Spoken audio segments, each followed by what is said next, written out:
Hi, എല്ലാവർക്കും നമസ്കാരം. നമ്മുടെ പുതിയൊരു വ്ളോഗിലേക്ക് എല്ലാവർക്കും സ്വാഗതം. എല്ലാവരും സുഖമായിരിക്കുമല്ലേ? ഞങ്ങളുടെ സുഖമായിട്ടിരിക്കുന്നു. അപ്പോൾ ഇത് ചെന്നൈയിലേക്ക് വരുന്നതിൻ്റെ തലേ ദിവസം എടുത്തിട്ടുള്ള വീഡിയോ ആണ് കേട്ടോ. അപ്പോൾ രാവിലെ ഒരു 5:30 ആയപ്പോഴേക്കും ഞങ്ങളൊന്ന് ക്ഷേത്രത്തിൽ പോകാൻ വേണ്ടിയിട്ട് റെഡിയായിട്ട് നിൽക്കുന്നതാണ്. ഞങ്ങളൊന്ന് പത്മനാഭസ്വാമി ക്ഷേത്രത്തിലും അതുപോലെ ആറ്റുകാലുമാണ് പോകാനായിട്ട് ഇരുന്നത് കേട്ടോ. എല്ലാ തവണയും നാട്ടിൽ വരുമ്പോൾ ഇതുപോലെ പോകാറുണ്ട്. അപ്പോൾ റീസെൻ്റായിട്ട് ഈ കുറച്ച് വർഷങ്ങൾ കൊണ്ടാണ് ഞങ്ങളിങ്ങനെ നാട്ടിൽ വരുമ്പോൾ പത്മനാഭ ക്ഷേത്രത്തിൽ പോകുന്നത്. സാധാരണ എപ്പോഴും ആറ്റുകാൽ മാത്രമാണ് പോകാറുള്ളൂ. അപ്പോൾ ഒരു തവണ പത്മനാഭ ക്ഷേത്രത്തിൽ പോയി കണ്ടതിന് ശേഷം ഞങ്ങൾക്ക് പിന്നെയും പോകണമെന്നൊരു ആഗ്രഹം തോന്നി. അങ്ങനെയാണ് പിന്നെ ഇത്തവണയും പതിവ് തെറ്റിക്കണ്ടെന്ന് വിചാരിച്ച് പോകുന്നത്. അപ്പോൾ ഞാൻ ഇട്ടേക്കുന്ന ഈ ഡ്രസ്സ് ഞങ്ങളന്ന് ഗുരുവായൂർ പോയ സമയത്താണ് മേടിച്ചത്.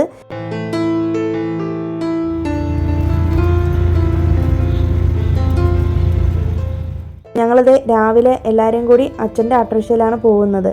അനിയനും വൈഫും ഒന്നും വന്നിട്ടില്ല. മോനെയും കൊണ്ട് രാവിലെ എഴുന്നേറ്റ് കുളിച്ച് റെഡിയായി വരാനുള്ളൊരു ബുദ്ധിമുട്ടൊക്കെ ഉള്ളതുകൊണ്ടാണ് അവർ വരാത്തത്. മാത്രമല്ല തലേ ദിവസം ഞങ്ങൾക്ക് യാത്ര ഉണ്ടായിരുന്നു. അപ്പോൾ അതിൻ്റെ ക്ഷീണവും കാര്യങ്ങളൊക്കെ ആയതുകൊണ്ടാണ് കേട്ടോ വരാത്തത്. പിന്നെ എനിക്കും നല്ല ക്ഷീണമുണ്ട്. ഇപ്പോൾ ഡെയിലി രാവിലെ 4 മണിക്കൊക്കെ എഴുന്നേൽക്കുന്ന കാരണം കൊണ്ട് ശരീരത്തിന് നല്ല ക്ഷീണമാണ്. എല്ലാവർക്കും അങ്ങനെയാണ് കേട്ടോ, എനിക്ക് മാത്രമല്ല.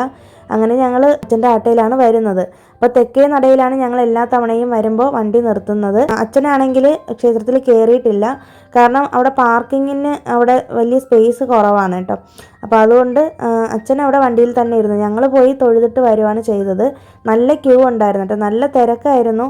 അത് ആ ഒരു സമയത്തെന്ന് വെച്ചിട്ടുണ്ടെങ്കിൽ മാധവ മാസവും കൂടി ആയ കാരണം കൊണ്ടാണെന്ന് തോന്നുന്നു. മാത്രമല്ല മെയ് മാസത്തിലെ സമ്മർ വെക്കേഷനൊക്കെ അല്ലേ, നോർത്ത് ഇന്ത്യൻസൊക്കെ ഒരുപാടുണ്ടായിരുന്നു കേട്ടോ. എല്ലാ തവണയും ഇവിടെ വരുമ്പോൾ നല്ല തിരക്ക് തന്നെയാണ്. എപ്പോഴും ഇവിടെ തിരക്കാണ്, അറിയാമല്ലോ. ഗുരുവായൂരിലെ പോലെ തന്നെയാണ്. ഇതിനുള്ളിൽ ഷർട്ടൊന്നും ഇട്ടിട്ട് കയറാൻ പാടില്ല. പിന്നെ സാരിയും ഉടുത്തിട്ട് വേണം പോകാനായിട്ട്. ചുരിദാറാണ് ഇടുന്നതെങ്കിൽ നമ്മൾ ഒരു മേൽമുണ്ട് മേടിച്ച് ഉടുക്കണം. അപ്പം ഞാനാണെങ്കിൽ കസവിൻ്റെ ചുരിദാർ ഇട്ടിട്ടാണല്ലോ പോയത്. അപ്പോൾ അതുകൊണ്ട് തന്നെ അവിടെ ചെന്നിട്ട് അവിടെ നിന്നൊരു കടയിൽ കയറിയിട്ട് മുണ്ട് മേടിച്ച് ഉടുക്കുകയാണ് ചെയ്തത് കേട്ടോ. ക്ഷേത്രത്തിനുള്ളിൽ മൊബൈൽ ഫോണൊന്നും കൊണ്ടുപോകാനായിട്ട് പറ്റത്തില്ല. ഞങ്ങൾ എല്ലാവരുടെയും ഫോൺ അച്ഛൻ്റെ വണ്ടിയിൽ ഏൽപ്പിച്ചിട്ടാണ് ഞങ്ങൾ പോയത് കേട്ടോ. ഞങ്ങൾ തൊഴുതിറങ്ങിയപ്പോൾ തന്നെ ഏകദേശം ഒരു 2-2.5 മണിക്കൂർ കഴിഞ്ഞായിരുന്നു. പിന്നെ തിരികെ വന്നിട്ട് നേരെ വരുന്ന വഴിക്ക് തന്നെ ആറ്റുകാൽ ക്ഷേത്രത്തിൽ കയറി. എല്ലാ തവണയും ഇങ്ങനെ തന്നെയാണ് കയറുന്നത്. ആദ്യം ഞങ്ങൾ പത്മനാഭസ്വാമി ക്ഷേത്രത്തിൽ പോവും, പിന്നെ അത് കഴിഞ്ഞിട്ട് നമ്മുടെ ആറ്റുകാൽ പോവാണ് ചെയ്യുന്നത് കേട്ടോ. അപ്പോൾ ഞങ്ങൾ വന്ന സമയത്ത് നല്ല വെയിലുണ്ടായിരുന്നു. വെളുപ്പിന് രാവിലെ ഞങ്ങൾ ഇറങ്ങിയ സമയത്ത് നല്ല മഴയായിരുന്നു.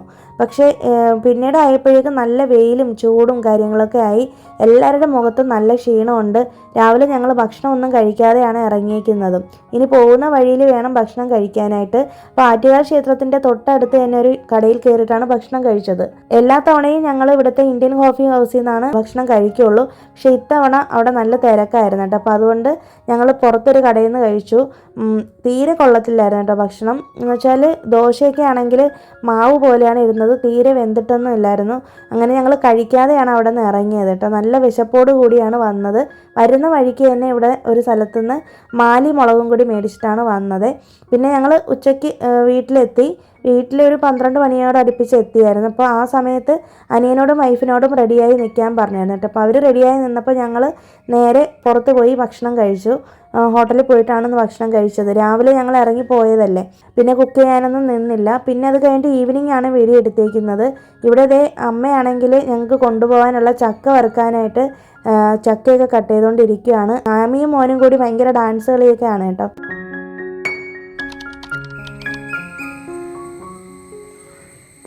പിന്നെ നെക്സ്റ്റ് ഡേ രാവിലെയാണ് വീഡിയോ എടുത്തിട്ടുള്ളത്. അപ്പോൾ തലേ ദിവസം തന്നെ അമ്മ ഞങ്ങൾക്ക് കൊണ്ടുപോകാൻ വേണ്ടിയിട്ട് കുറച്ച് സാധനങ്ങളൊക്കെ റെഡിയാക്കുന്നുണ്ടായിരുന്നു. അപ്പോൾ ഞാൻ പറഞ്ഞത് എനിക്കൊന്നും വേണ്ടാന്നാണ് കേട്ടോ. കാരണം ചെയ്യുന്നെങ്കിലും ബൾക്കായിട്ട് ചെയ്യേണ്ടി വരും, അമ്മയെ ബുദ്ധിമുട്ടിക്കേണ്ടെന്ന് കരുതിയിട്ട് വേണ്ടാന്ന് പറഞ്ഞതാണ്. പിന്നെ അനിയന് കൊണ്ടുപോകാൻ വേണ്ടിയിട്ട് കുറച്ച് ചമ്മന്തിപ്പൊടിയും ചക്ക വറുത്തതും ഒക്കെ അമ്മ ഉണ്ടാക്കി വെച്ചു. അപ്പോൾ ഞാൻ അതിൽ നിന്നൊന്നും തന്നെ എടുത്തില്ല. അപ്പം നല്ലപോലെ നിർബന്ധിച്ചെങ്കിലും ഞാൻ അത് വേണ്ടാന്ന് പറഞ്ഞായിരുന്നു കേട്ടോ.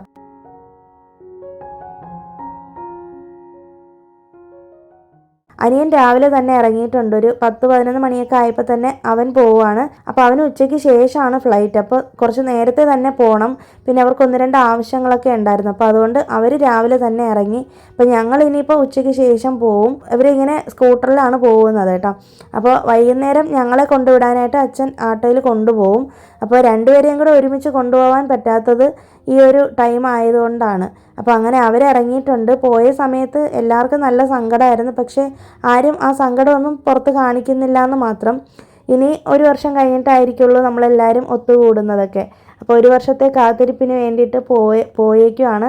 ഇതിനിടയിൽ തന്നെ ഞാൻ പോയിട്ട് നമുക്ക് കുറച്ച് ചെടികൾ കൊണ്ടുവരണം വീട്ടിലേക്ക്, ചെന്നൈയിലേക്ക് കൊണ്ടുവരാൻ വേണ്ടിയിട്ട്. അതൊക്കെ എടുക്കുകയാണ് കേട്ടോ. ഞാൻ എല്ലാ തവണയും നാട്ടിൽ വരുമ്പോൾ ഇതുപോലെ ചെടികളുമായിട്ടാണ് വരുന്നത്, നിങ്ങൾക്കറിയാമല്ലോ. അപ്പോൾ ഇത് കൊണ്ടുപോയിട്ട് വലിയ പ്രയോജനമൊന്നും കാണത്തില്ല. കാരണം ചെന്നൈയിൽ നല്ല ചൂടായിരിക്കും. ഇപ്പോഴത്തെ ക്ലൈമറ്റ് വെച്ചിട്ട് പറ്റില്ല എന്നൊക്കെ വിചാരിച്ച് മനസ്സിലോർത്തിട്ടാണ് ഞാൻ ഓരോ ചെടിയും പറിച്ചെടുക്കുന്നത് കേട്ടോ. എല്ലാ തവണയും അമ്മയാണ് ചെടികൾ പറിച്ചെടുത്ത് തരാറുള്ളത്. പക്ഷേ ഞാനാണ് ഇത്തവണ എല്ലാം എടുത്തത് കേട്ടോ. എനിക്ക് ആവശ്യമുള്ളത് മാത്രം മതിയെന്ന് പറഞ്ഞിരുന്നു. പിന്നെ ബാഗിലാണെങ്കിൽ സ്ഥലവും കുറവായിരുന്നു. അപ്പോൾ അതുകൊണ്ട് എല്ലാം കൂടി എടുക്കണ്ടെന്ന് വിചാരിച്ചിട്ട് അത്യാവശ്യമുള്ളത് മാത്രം കുറച്ച് ഇലച്ചെടികൾ മാത്രമാണ് ഞാൻ എടുത്തത് കേട്ടോ. അപ്പോൾ ഇതുപോലെ ഒരു ന്യൂസ് പേപ്പറിൽ വെച്ച് നന്നായിട്ടൊന്ന് കവർ ചെയ്ത് ഒരു റബ്ബർ ബാൻഡ് ഇട്ട് കെട്ടി വെച്ചേക്കുകയാണെങ്കിൽ കേടാവാതിരിക്കും. ഞാൻ ഈ ചെടി വെച്ചേക്കുന്നത് നമ്മുടെ ആ ഒരു വലിയ ട്രോളി ബാഗിൻ്റെ ഫ്രണ്ടിലത്തെ അറയിലായിരുന്നു കേട്ടോ. ചെന്നൈയിൽ എത്തിയപ്പോഴും ഒന്നും ചെടികൾക്കൊന്നും ഒരു പ്രശ്നം ഉണ്ടായിരുന്നില്ല, ഒരു വാട്ടമൊന്നും പറ്റിയില്ലായിരുന്നു. കാരണം ഞങ്ങൾ AC-യിലും കൂടെ ആണല്ലോ വന്നത്. അങ്ങനെ പിന്നെ ഞങ്ങൾ ഉച്ചയ്ക്ക് ശേഷം ഭക്ഷണമൊക്കെ കഴിച്ചിട്ട് റെഡി ആയിട്ടുണ്ട്. ഞങ്ങൾക്ക് 3:30-ക്കാണ് ട്രെയിന്. അപ്പോൾ ഞങ്ങളൊരു 2 മണിയൊക്കെ ആകുമ്പോഴേക്കും വീട്ടിൽ നിന്ന് ഇറങ്ങാമെന്ന് കരുതി. പിന്നെ ഞാൻ ഇട്ടേക്കുന്ന ഈ ഒരു ഡ്രസ്സ് എനിക്ക് അനിയനും വൈഫും കൂടി ബർത്ത്ഡേക്ക് എടുത്ത് തന്നതാണ് കേട്ടോ. ഞാൻ കഴിഞ്ഞ വ്ളോഗിൽ പറഞ്ഞിരുന്നില്ല അവരെനിക്ക് ഒരു ഗിഫ്റ്റ് മേടിച്ച് തന്നുവെന്ന്. പിന്നെ പിറ്റേ ദിവസം പോയിട്ട് സർപ്രൈസായിട്ട് എനിക്കും ആമിക്കും ഈ ഒരു ഡെനിമിൻ്റെ ഒരു ഡ്രസ്സാണ് എടുത്ത് തന്നത്. ആമിക്ക് എടുത്ത് കൊടുത്തത് ഈ വീഡിയോയുടെ ലാസ്റ്റ് ഞാൻ കാണിക്കുന്നുണ്ട് കേട്ടോ. അപ്പോൾ ഇത്രയും ലഗേജുകളാണ് നമുക്കുള്ളത് കേട്ടോ. ഇങ്ങോട്ട് വന്നപ്പോഴേക്കും ഇത്രയും ഫുള്ളായിരുന്നില്ല ബാഗുകളൊക്കെ. തിരിച്ചു പോകുന്ന സമയത്ത് അത്യാവശ്യം ഒരുപാട് തുണികളുണ്ടായിരുന്നു കേട്ടോ. ഞങ്ങൾ ഈ യാത്ര പ്ലാൻ ചെയ്ത് വന്ന കാരണം കൊണ്ട് ഒരുപാട് തുണികൾ ഞങ്ങൾ കൊണ്ടുവന്നായിരുന്നു. മാത്രമല്ല ഇവിടെ വന്നതിന് ശേഷവും പുറത്തൊക്കെ പോയിട്ട് തുണികൾ മേടിക്കുകയൊക്കെ ചെയ്തായിരുന്നു. അപ്പോൾ അതുകൊണ്ടാണ് ഇത്രയും ബാഗുകളെല്ലാം നിറഞ്ഞിരിക്കുന്നത്. അപ്പോൾ അച്ഛൻ്റെ വണ്ടിയിലാകുമ്പോഴേക്കും ഇതെല്ലാം കൂടി കൊണ്ടുപോകാനുള്ള എളുപ്പത്തിനാണ് അങ്ങനെ ഞങ്ങൾ പോകുന്നത് കേട്ടോ. എല്ലാ തവണയും നാട്ടിൽ നിന്ന് റെയിൽവേ സ്റ്റേഷനിലേക്ക് പോകുമ്പോഴേക്കും അച്ഛനാണ് ഞങ്ങളെ കൊണ്ടുവിടുന്നത്. അമ്മ അങ്ങനെ വരാറില്ല. അതിന് കാരണം മറ്റൊന്നുമല്ല, ആമിക്ക് ഒരു 1-1.5 വയസ്സുള്ള സമയത്ത് ഇതുപോലെ ഞങ്ങൾ നാട്ടിൽ നിന്ന് പോകുന്ന സമയത്ത് അമ്മയും കൂടി വന്നായിരുന്നു കേട്ടോ. ആ വർഷം വരെ എല്ലാ തവണയും അമ്മ ഇങ്ങനെ കൂടെ വരുമായിരുന്നു.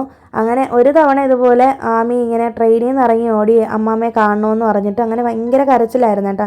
ഞങ്ങൾ പിന്നെ ഒരു വിധത്തിലാണ് ആമിയെ കൊണ്ടുവന്ന് ട്രെയിനിൽ കൊണ്ടിരുത്തിയത്. എന്നിട്ടും അവൾ ചെന്നൈ വരെ കരച്ചിലായിരുന്നു. അന്നൊക്കെ ഭയങ്കര അറ്റാച്ച്മെൻ്റ് ആയിരുന്നു അമ്മയുടെ കൂടെ. ഇപ്പോൾ അവൾക്ക് കുറച്ച് അറിവായിട്ടുണ്ട്, കാര്യങ്ങളൊക്കെ പറഞ്ഞാൽ മനസ്സിലാവും. അപ്പോൾ അതുകൊണ്ട് ഇപ്പോൾ കുഴപ്പമില്ല കേട്ടോ. അപ്പോൾ കുറേ വർഷങ്ങൾക്ക് ശേഷം അമ്മ ഇപ്പോഴാണ് ഞങ്ങളോടൊപ്പം റെയിൽവേ സ്റ്റേഷനിൽ വരുന്നത്. പക്ഷേ അവർ ഫ്രണ്ട് എൻട്രൻസിൽ വന്നിട്ട് തിരികെ പോകും കേട്ടോ, ഉള്ളിലേക്ക് കയറത്തില്ല. രണ്ടുപേർക്ക് നല്ല വിഷമമാണ്. എനിക്കും അങ്ങനെ തന്നെയാണ്. എത്രയൊക്കെ നമുക്ക് വിഷമം ഇല്ല എന്നൊക്കെ പറഞ്ഞാലും ഞങ്ങൾക്ക് ഇവിടെ നിന്ന് വന്നിട്ട് തിരികെ പോകുന്ന സമയത്ത് ഉള്ളിലൊരു വിങ്ങലാണ്. അതിപ്പോൾ കല്യാണം കഴിച്ച പെൺമക്കൾക്ക് അറിയാമായിരിക്കും അല്ലേ. നമ്മൾ ഓരോ സ്ത്രീകളും അങ്ങനെ തന്നെയാണല്ലോ. എത്രയൊക്കെ നമുക്ക് നമ്മുടെ നാട്ടിലോട്ട് വരാൻ ഇഷ്ടമില്ല എന്ന് പറഞ്ഞാലും ഇവിടെ നിന്ന് തിരികെ പോകുമ്പോൾ ആ ഒരു ഉള്ളിലൊരു സങ്കടം, അത് ഞാനാണെങ്കിൽ സങ്കടം പുറത്ത് കാണിക്കത്തില്ല, ഉള്ളിൽ ഒതുക്കി തന്നെ വെച്ചേക്കും. എങ്കിലും ഉള്ളിലൊരു ചെറിയൊരു വിങ്ങൽ പോലെയാണ്. അപ്പോൾ അങ്ങനെ പിന്നെ ഞങ്ങളിതേ റെയിൽവേ സ്റ്റേഷനിൽ വന്ന് ട്രെയിനിൽ കയറിയിട്ടുണ്ട്. അപ്പോൾ ഞങ്ങൾ കുറച്ച് ലേറ്റായിരുന്നു കേട്ടോ. വരുന്ന വഴിക്കാണെങ്കിൽ അച്ഛൻ ചായ കുടിക്കാനൊക്കെ നിർത്തിയത് കൊണ്ട് കുറച്ച് ലേറ്റായി. പിന്നെ അതിനിടയിൽ തന്നെ ആമി ഉറക്കമായതുകൊണ്ട് അവൾക്കുള്ള നെയ്യപ്പമൊക്കെ അമ്മ എനിക്ക് പൊതിഞ്ഞ് തന്നു. എന്നിട്ട് അവൾ ഉണരുന്ന സമയത്ത് കൊടുക്കാനായിട്ട് പറഞ്ഞായിരുന്നു കേട്ടോ. അങ്ങനെ പിന്നെ അതൊക്കെ കഴിച്ചു. പിന്നെ വൈകുന്നേരം ആയപ്പോഴേക്കും ഞങ്ങൾ ട്രെയിനിൽ നിന്നാണ് ഭക്ഷണം മേടിച്ച് കഴിച്ചത്. ചപ്പാത്തിയും കടലക്കറിയൊക്കെ മേടിച്ച് കഴിച്ചേട്ടാ. ഇത്തവണ ഞങ്ങൾ വീട്ടിൽ നിന്നൊന്നും ഒന്നും കൊണ്ടുവന്നില്ല, അമ്മയെ ഇട്ട് ബുദ്ധിമുട്ടിക്കേണ്ടെന്ന് കരുതിയിട്ടാണ് ഒന്നും എടുക്കാത്തത്. പിന്നെ നെക്സ്റ്റ് ഡേ രാവിലെ ഒരു 8 മണി ആയപ്പോൾ തന്നെ നമ്മൾ സെൻട്രൽ സ്റ്റേഷനിൽ എത്തുന്നുണ്ട്. അപ്പോൾ അതിന് മുന്നേ തന്നെ ഒരു 6:45 ആകുമ്പോഴേക്കും ഞാൻ ഉറക്കം എഴുന്നേക്കും കേട്ടോ. എനിക്കാണെങ്കിൽ ട്രെയിനിൽ കിടന്ന് ഉറങ്ങിയാലും ഉറക്കം വരത്തേ ഇല്ല കേട്ടോ. എനിക്ക് ഭയങ്കര പേടിയാണ്. കാരണം നമ്മുടെ സാധനങ്ങളൊക്കെ ആരെങ്കിലും എടുത്തുകൊണ്ട് പോകുമെന്നൊക്കെ ഉള്ളൊരു ഭയമാണ് ഉള്ളിൽ. എത്രയൊക്കെ ഉറങ്ങാൻ ശ്രമിച്ചാലും എനിക്ക് ഉറങ്ങാനേ പറ്റില്ല. അപ്പോൾ രാവിലെ തന്നെ എല്ലാം എടുത്ത് പാക്ക് ചെയ്ത് റെഡിയായി നിൽപ്പുണ്ട്. അപ്പോൾ ആമിയും ഹസ്ബൻഡും ഒക്കെ നല്ലപോലെ ഉറങ്ങും കേട്ടോ. അവർക്കൊന്നും കുഴപ്പമൊന്നുമില്ല. എനിക്ക് അങ്ങനെയാണ്. ഇതുവരെയും എനിക്ക് ആ ഒരു ഉൾഭയം മാറിയിട്ടില്ല. പിന്നെ അത് കഴിഞ്ഞിട്ട് ഞങ്ങളിവിടെ വന്നിട്ട് ഊബർ ബുക്ക് ചെയ്തിട്ടുണ്ടായിരുന്നു കേട്ടോ. അപ്പോൾ ഇനിയിപ്പോൾ വീട്ടിലേക്ക് പോകണം. വീട്ടിലേക്ക് പോയിക്കൊണ്ടിരിക്കുകയാണ് കേട്ടോ. ഇവിടെ നിന്ന് ഏകദേശം ഒരു 1.5 മണിക്കൂറുണ്ട് യാത്ര. സെൻട്രൽ സ്റ്റേഷനിൽ നിന്ന് ഏകദേശം 1 മണിക്കൂറോളം യാത്രയുണ്ട്. നല്ല ടയേർഡാണ് ഞങ്ങൾ. ഇത്രയും ദിവസത്തെ യാത്രയും കാര്യങ്ങളൊക്കെ കഴിഞ്ഞതിൻ്റെ ഒരു ക്ഷീണം.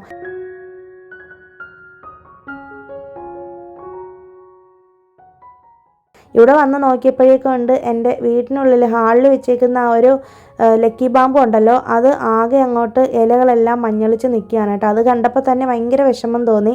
പിന്നെ നേരെ വന്ന് ഞാൻ എൻ്റെ കിച്ചണിലേക്കാണ് കയറിയത്. വീടിനുള്ളിൽ മൊത്തം പൊടിയും അഴുക്കൊക്കെയാണ് കേട്ടോ. അപ്പം ഞാൻ കുറേശ്ശെ ക്ലീൻ ചെയ്യുന്നുള്ളൂ. ഇതുവരെയും ഒന്നും സ്റ്റാർട്ട് ചെയ്തിട്ടൊന്നുമില്ല. അപ്പോൾ വന്ന് നോക്കിയപ്പോഴേക്കൊണ്ട് ഫ്രിഡ്ജിനുള്ളിൽ ആകെ പൂപ്പൽ പിടിച്ച് അഴുക്ക് പറ്റിയിരിക്കുകയാണ്. അപ്പോൾ ഞാനാണെന്നുണ്ടെങ്കിൽ ഫ്രിഡ്ജ് ഓഫ് ചെയ്തിട്ടിട്ടാണ് പോയത്. അതിൽ കുറച്ച് സാധനങ്ങളും വെച്ചിട്ടുണ്ടായിരുന്നു കേട്ടോ. തേനും അങ്ങനത്തെ കുറച്ച് സാധനങ്ങളൊക്കെയാണ് വെച്ചിട്ടുണ്ടായിരുന്നത്. അപ്പോൾ അതെല്ലാം പൂപ്പൽ പിടിച്ചു. പിന്നെ കൈയോടെ തന്നെ എടുത്ത് എല്ലാം ക്ലീൻ ചെയ്ത് വെച്ചിട്ടുണ്ട്. വെജിറ്റബിൾസ് ഒന്നും വെച്ചിട്ടില്ലായിരുന്നു കേട്ടോ. എല്ലാം തീർത്തിട്ടാണ് പോയത്. പിന്നെ ഇതിൽ തന്നെ നമ്മുടെ വാട്ടർ ഫിൽറ്ററൊക്കെ ഓഫ് ചെയ്തിട്ടിട്ടാണ് പോയത്. അതിൽ വെള്ളമൊക്കെ ഒന്ന് ആദ്യം ഒരു തവണ പിടിച്ച് കളഞ്ഞ് അതൊക്കെ ഒന്ന് റെഡിയാക്കി എടുത്തു. പിന്നെ ഇന്ന് ഉച്ചയ്ക്ക് ഭക്ഷണം പുറത്തുനിന്നാണ് കഴിക്കുന്നത്. ഹസ്ബൻഡും രാവിലെയും രാത്രിയൊക്കെ നമ്മളിന്ന് വെളിയിൽ നിന്നാണ് ഭക്ഷണം കഴിക്കുന്നത് കേട്ടോ. ഇനിയിപ്പോൾ കുക്ക് ചെയ്യാനൊന്നും വയ്യ. ഹസ്ബൻഡ് എന്നോട് പറഞ്ഞത് ഇനി ഒന്നും ചെയ്യണ്ടെന്നാണ് കേട്ടോ.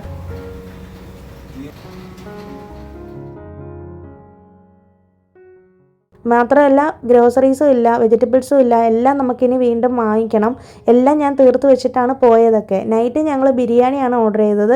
അങ്ങനെ രാത്രി വൈകുന്നേരം തൊട്ട് ഇവിടെ അങ്ങോട്ട് മഴയും തുടങ്ങിയായിരുന്നു കേട്ടോ. അപ്പോൾ കാലാവസ്ഥ നമുക്ക് അനുകൂലമായിരുന്നു. ഇവിടെ വന്നപ്പോഴേക്കും ആ ഒരു ചൂടൊക്കെ മാറിയിട്ടുണ്ട്. പിന്നെ നെക്സ്റ്റ് ഡേ ആണ് വീഡിയോ എടുത്തിട്ടുള്ളത്. അപ്പോൾ ഇന്ന് നമ്മൾ ശരവണ സ്റ്റോറിലേക്ക് വന്നിരിക്കുന്നത് ഗ്രോസറി എടുക്കാനാണ്. അപ്പം ഞാൻ കഴിഞ്ഞ ഏതോ ഒരു വ്ളോഗിൽ പറഞ്ഞിട്ടുണ്ടായിരുന്നില്ലേ, നമ്മൾ പണ്ട് ഇതുപോലെ ശരവണയിൽ നിന്നാണ് ഗ്രോസറി എടുക്കുന്നതെന്ന്. അങ്ങനെ കുറേ കാലത്തിന് ശേഷം വീണ്ടും ഞങ്ങൾ ഇവിടേക്ക് വന്നേക്കാണ് കേട്ടോ. ബൾക്കായിട്ട് തന്നെ നമ്മുടെ 1 മാസത്തേക്കുള്ള സാധനങ്ങളെല്ലാം എടുത്തിട്ടുണ്ട്. ഞങ്ങൾ പിന്നെ സാധനം ഇവിടെ നിന്ന് എടുത്തിട്ട് ഇവിടെ നിന്ന് തന്നെ ഭക്ഷണം കഴിച്ചിട്ടാണ് പോയത് കേട്ടോ. ഇന്ന് ഉച്ചയ്ക്ക് ഇവിടെ നിന്ന് ബിരിയാണി മേടിച്ച് കഴിച്ചു. നാളെ മുതൽ കുക്ക് ചെയ്യാമെന്ന് വിചാരിച്ചു കേട്ടോ. പിന്നെ അത് കഴിഞ്ഞിട്ടുള്ള നെക്സ്റ്റ് ഡേ എടുത്തിട്ടുള്ള വീഡിയോ ആണ്. ഞാൻ ഈ വീഡിയോസ് എല്ലാം റാൻഡം ഡേയ്സിൽ എടുത്തേക്കുന്ന വീഡിയോസാണ് കേട്ടോ. ഒരുമിച്ച് എടുത്തേക്കുന്ന വീഡിയോ അല്ല, പല ദിവസങ്ങളിലായിട്ട് എടുത്തേക്കുന്നതാണ്. ഏകദേശം ഒരു 1 വീക്കോളമുള്ള വീഡിയോ ഉണ്ട് ഇതിൽ. അപ്പോൾ ഇന്നാണെങ്കിൽ രാവിലെ തന്നെ ഞാൻ അന്ന് നമ്മൾ നാട്ടിൽ നിന്ന് കൊണ്ടുവന്നിട്ടുള്ള ഒരു കാന്താരി മുളകില്ലേ, അത് ഞങ്ങളന്ന് തൊട്ടിപ്പാലം ബ്രിഡ്ജിൽ പോയപ്പോൾ മേടിച്ചതാണ്. അപ്പോൾ ഞാൻ പറഞ്ഞില്ലേ അന്ന് 150 രൂപയ്ക്ക് ഒരു അമ്മച്ചിയുടെ നിന്ന് മേടിച്ചു എന്ന്. അപ്പോൾ അതിങ്ങനെ കഴുകി നല്ല വൃത്തിയാക്കി എടുത്തിട്ട് വിനാഗിരിയും ഉപ്പും കൂടി ഒഴിച്ച് ഗ്ലാസ് ബോട്ടിലാക്കിയിട്ട് ഫ്രിഡ്ജിൻ്റെ ഡോറിൽ വെച്ചേക്കും. ഇങ്ങനെ വെക്കുമ്പോഴേക്കും കുറേ നാൾ കേടാവാതെ ഇരിക്കും കേട്ടോ. നമുക്ക് എത്ര കാലം വേണമെങ്കിലും സൂക്ഷിച്ച് വെച്ചേക്കാം. കറികളിലൊക്കെ നമുക്ക് ഇങ്ങനെ ഇടാൻ, ചമ്മന്തി അരയ്ക്കാനും എല്ലാത്തിനും നല്ലതാണ്.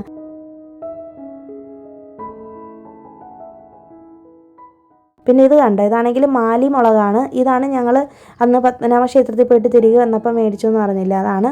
നല്ല മണമൊന്നുമില്ല ഈ മുളകിന്. ഈ മുളകിട്ട് കറി വയ്ക്കാനായിട്ടൊരു പ്രത്യേക രുചിയാണ് കേട്ടോ. തിരുവനന്തപുരത്തുള്ളവർക്ക് മിക്കവാറും അറിയാമായിരിക്കും അല്ലേ ഈ മാലി മുളകിനെ കുറിച്ച്. അപ്പോൾ ഞാൻ എല്ലാ തവണയും കൊണ്ടുവരാറുണ്ട്. അപ്പോൾ ഞാനാണെങ്കിൽ ഇന്ന് നമ്മളന്ന് മേടിച്ചിട്ടുള്ള ഉണക്കക്കൊഞ്ചില്ലേ, നമ്മളന്ന് കന്യാകുമാരി പോകുന്ന വഴിയിൽ മേടിച്ചു എന്ന് പറഞ്ഞില്ലേ, അപ്പോൾ അതും കൂടി എടുത്ത് ചമ്മന്തി അരയ്ക്കാമെന്ന് വിചാരിക്കുന്നുണ്ട്. പിന്നെ മാത്രമല്ല പാവയ്ക്ക മെഴുക്ക് പുരട്ടി വെച്ചിട്ടുണ്ട്. പിന്നെ ശരവണ സ്റ്റോറിൽ നിന്ന് കഴിഞ്ഞ ദിവസം സാധനം എടുത്ത സമയത്ത് ഇതുപോലെ ഫ്ലേവേഡ് പപ്പടം മേടിച്ചായിരുന്നു കേട്ടോ. അപ്പോൾ ചെറിയ പപ്പടം പോലത്തെ സംഭവം, ഇത് സാമ്പാർ സാധനത്തിനും തൈര് സാധനത്തിനും ഒക്കെ സൈഡ് ഡിഷായിട്ട് കഴിക്കാൻ പറ്റുന്നതാണ്. അപ്പോൾ അതും കൂടി ഒന്ന് വറുത്തെടുക്കാമെന്ന് കരുതുന്നുണ്ട്. പിന്നെ ഇത് കണ്ടോ, ഇതാണെങ്കിൽ എൻ്റെ മിക്സിയുടെ കവറാണ്. എനിക്ക് അമ്മ തന്നതാണ്. അമ്മ ഇതുപോലെ തയ്ച്ചതാണ് കേട്ടോ. അത് കണ്ടിട്ടൊരു നല്ല ഭംഗി തോന്നിയിട്ട് ഞാൻ ചോദിച്ചപ്പോഴേക്കും ഉടനെ തന്നെ അമ്മ എനിക്ക് തന്നായിരുന്നു. അമ്മ വേറെ തയ്ച്ച് എടുത്തിട്ടുണ്ട് വീട്ടിലത്തേക്ക്. അപ്പോൾ അത് നമ്മുടെ മിക്സിയൊക്കെ നന്നായിട്ട് വൃത്തിയായിട്ട് ഇരിക്കുകയും ചെയ്യും, അഴുക്കൊന്നും പറ്റത്തില്ല. അതിന് വേണ്ടിയിട്ടാണ് കേട്ടോ. അപ്പോൾ ഞാൻ ഒരു സൈഡിൽ പപ്പടമൊക്കെ ഒന്ന് വറുത്തെടുക്കുന്നുണ്ട്. അപ്പോൾ ഇതാണെങ്കിൽ നല്ല ടേസ്റ്റാണ്, അത്യാവശ്യം നല്ല എരിവൊക്കെ ഉള്ള പപ്പടമാണ്. പിന്നെ ഞാനാണെങ്കിൽ ഉണക്ക കൊഞ്ച് ഇതുപോലെ ചമ്മന്തി അരയ്ക്കാമെന്ന് കരുതുന്നുണ്ട്. അപ്പോൾ അതിന് വേണ്ടിയിട്ട് ആദ്യം കൊഞ്ചൊന്ന് ചെറുതായിട്ടൊന്ന് ലോ ഫ്ലെയിമിലിട്ടിട്ട് ഒന്ന് റോസ്റ്റ് ചെയ്തെടുക്കാം. അതിനിടയിൽ തന്നെ അതൊന്ന് തണുക്കാനായിട്ട് മാറ്റി വെച്ചിട്ടുണ്ട്. പിന്നെ തേങ്ങ ഇങ്ങോട്ട് ചിരകി എടുക്കുന്നുണ്ട് കേട്ടോ. അപ്പോൾ ഞാൻ ഈ മാലി മുളകാണ് ചേർക്കുന്നത്. ഏകദേശം ഒരു 4-5 ചെറിയുള്ളി ചേർത്തിട്ടുണ്ട്. ചേർക്കുന്നുണ്ട്. ചെറിയ ഉള്ളി ചേർക്കുമ്പോഴാണ് നല്ലൊരു മണവും നല്ലൊരു ഫ്ലേവറൊക്കെ കിട്ടുന്നത് കേട്ടോ നമ്മുടെ ചമ്മന്തിക്ക്.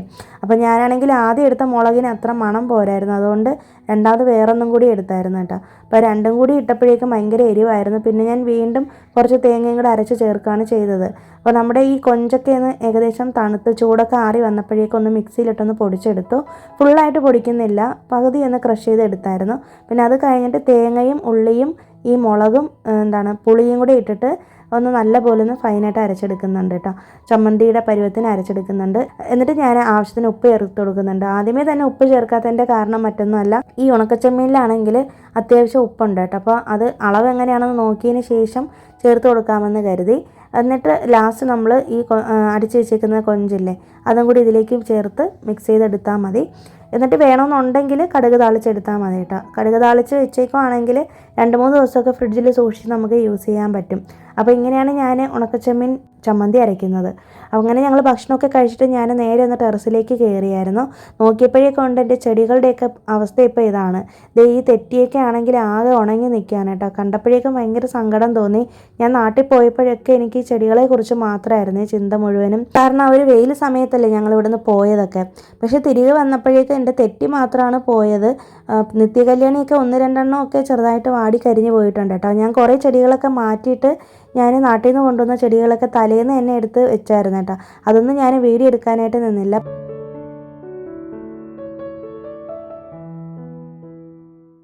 ബാൽക്കണിയിലെ ചെടികളുടെ അവസ്ഥയായിരുന്നു കേട്ടോ ഭയങ്കര കഷ്ടമായിരുന്നത്. കാരണം ഇവിടുത്തെ ചെടികളിൽ വെള്ളം ഒട്ടും കിട്ടാതെ ഭയങ്കരമായിട്ട് വാടി അതിൻ്റെ ഇലയൊക്കെ ഒന്ന് കറുത്ത് പോയി വല്ലാത്തൊരവസ്ഥയിലായിരുന്നു കേട്ടോ. അപ്പം ഞാൻ വന്നതിന് ശേഷം 3-4 തവണ ഡെയിലി വെള്ളം ഒഴിച്ചു കൊടുത്ത് ഒരു 3 ദിവസം കൊണ്ടാണ് ചെടികളെല്ലാം ഫ്രഷായി നിൽക്കുന്നത്.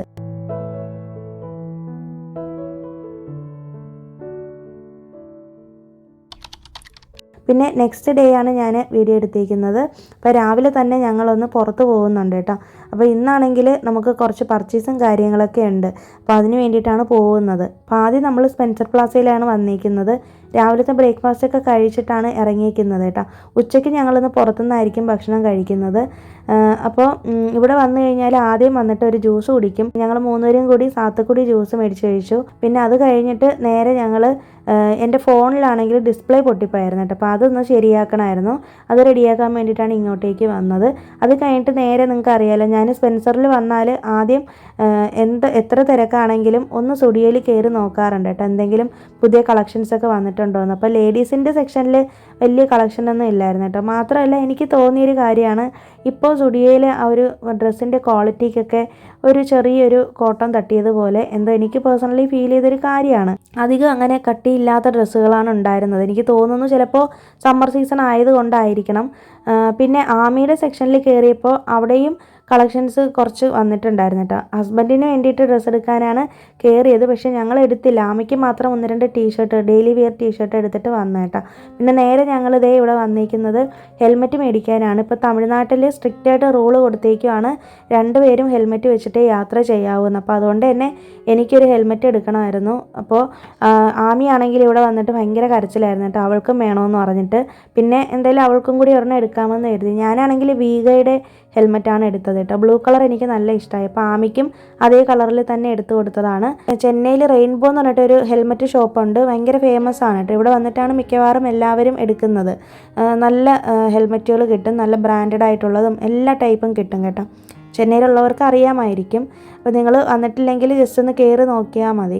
പിന്നെ ഇതിനടുത്ത് തന്നെയാണ് ബിലാൽ ഹോട്ടൽ വരുന്നത്. അപ്പോൾ ഞങ്ങൾ ഒരിക്കൽ ഇവിടെ വന്ന് ബൺ ബട്ടർ ജാം മേടിച്ച കാര്യമൊക്കെ ഞാൻ പറഞ്ഞിരുന്നില്ല. അന്ന് ഞങ്ങൾ ഇവിടെ നിന്ന് ബിരിയാണി പാഴ്സലായിട്ട് മേടിച്ചുകൊണ്ട് പോവാണ് ചെയ്തത് കേട്ടോ. അപ്പോൾ ഹസ്ബൻഡ് പറഞ്ഞത് നമുക്ക് ഇന്ന് ഇവിടെ നിന്ന് കഴിക്കാമെന്ന് പറഞ്ഞിട്ട്, ഇവിടെ വന്ന് ഇരുന്ന് കഴിക്കാമെന്ന് പറഞ്ഞിട്ട് അങ്ങനെ ഞങ്ങൾ ഇവിടെ വന്നിരുന്ന് കഴിക്കുകയാണ്. ശരിക്കും ഞങ്ങൾ നാട്ടിൽ പോയിട്ട് വന്നതിന് ശേഷം വീട്ടിൽ അങ്ങനെ അധികം കുക്ക് ചെയ്തിട്ടൊന്നുമില്ല. ഏകദേശം ഒരാഴ്ചയ്ക്ക് ശേഷമാണ് വീട്ടിൽ കുക്ക് ചെയ്യാൻ തുടങ്ങിയത് തന്നെ. അതിന് കാരണം മറ്റൊന്നുമല്ല കേട്ടോ, നമ്മുടെ അടുത്ത് ഗ്രോസറീസൊക്കെ കുറവായിരുന്നു, അതുകൊണ്ടാണ്. മാത്രമല്ല നമുക്ക് വീട്ടിലിരുന്നപ്പോൾ ഭയങ്കര ഒരു വിഷമവും ഒക്കെ തോന്നി. പിന്നെ അതും പോരാഞ്ഞിട്ട് നല്ല ചൂടുമാണ്, വീടിനുള്ളിൽ ഇരിക്കാനൊന്നും പറ്റുന്നില്ല കേട്ടോ. അതുകൊണ്ടാണ്. പിന്നെ വൈകുന്നേരം ഞങ്ങൾ നേരെ ആമിയെ കൊണ്ടൊന്ന് പാർക്കിലേക്ക് വന്നിട്ടുണ്ട്. അണ്ണാനഗർ ടവറിലാണ് വന്നിരിക്കുന്നത്. അപ്പോൾ അവിടെ വന്ന് കുറച്ച് നേരം അവളെ ഒന്ന് കളിക്കാനൊക്കെ ഒന്ന് ടൈം സ്പെൻഡ് ചെയ്യാമെന്ന് കരുതി കേട്ടോ. അങ്ങനെ പിന്നെ ഇന്നത്തെ ഡേ അങ്ങനെ അങ്ങ് പോയി. പിന്നെ ഇവിടെ കുറച്ച് ദിവസമായിട്ട് ഇവിടെ നല്ല മഴ പെയ്യുന്നുണ്ട്. നാട്ടിലൊരു വലിയ മഴ പെയ്ത ആ ഒരു ടൈമിലൊക്കെ ഇവിടെയും നല്ല മഴ പെയ്തായിരുന്നു. പിന്നെ ഞങ്ങൾ തലേ ദിവസം ആമിയെ പാർക്കിൽ കൊണ്ടുപോയിട്ട് നേരെ ഞങ്ങളൊന്ന് കേക്ക് മേടിക്കാനായിട്ട് പോയായിരുന്നു കേട്ടോ.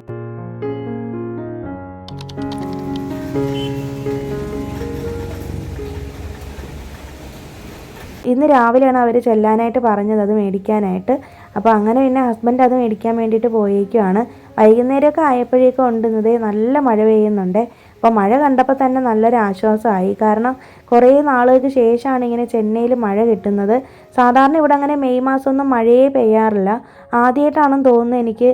എൻ്റെ ഒരു അറിവിൽ ഞാനിവിടെ വന്നതിന് ശേഷം മെയ് മാസം ഇപ്പോൾ ആദ്യമായിട്ടാണ് മഴ പെയ്യുന്നത്. ഞങ്ങൾ അണ്ണാനഗറിലുള്ള കേക്ക് പോയിൻ്റ് എന്ന് പറയുന്ന കടയിൽ നിന്നാണ് കേക്ക് മേടിച്ചത് കേട്ടോ. ഞാൻ കുറച്ച് ദിവസമായിട്ട് ഹസ്ബൻഡിനോട് പറഞ്ഞായിരുന്നു ഇതുപോലെ ചീസ് കേക്ക് കഴിക്കണം, അതെന്താണെന്ന് അറിയത്തില്ലല്ലോ, അത് കഴിക്കാനൊരാഗ്രഹം, എന്താണ് അതിൻ്റെ ഫ്ലേവർ എന്ന് അറിയാൻ വേണ്ടിയിട്ട് അങ്ങനെ ഞങ്ങൾ അന്വേഷിച്ച് പോയതാണ് കേട്ടോ. അപ്പോൾ അങ്ങനെ കേക്ക് പോയിൻ്റ് എന്ന് പറഞ്ഞിട്ടൊരു കട ഇതുപോലെ അണ്ണാനഗറിൽ കണ്ടായിരുന്നു.